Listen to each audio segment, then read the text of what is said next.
Prediksi line up antara Persib Bandung melawan PSM Makassar Selasa 14 Februari jam 15.00 waktu Indonesia Barat.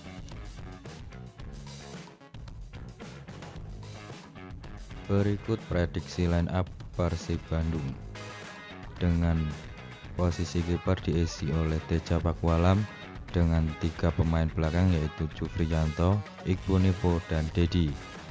Ditambah 4 pemain tengah, Sato, Ricky Kambuaya, Mark Locke, dan Hen.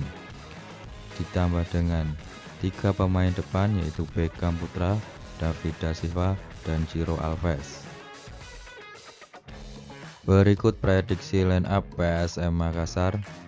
Posisi kiper diisi oleh Reza dengan 4 pemain belakang yaitu Rizky, Agung, Yuran, Yance, dengan 3 pemain tengah, Arfan, Luim, Akbar, ditambah dengan 3 pemain depan, Kenzo Namu, Everton Nascimento, dan Yakob Sayuri.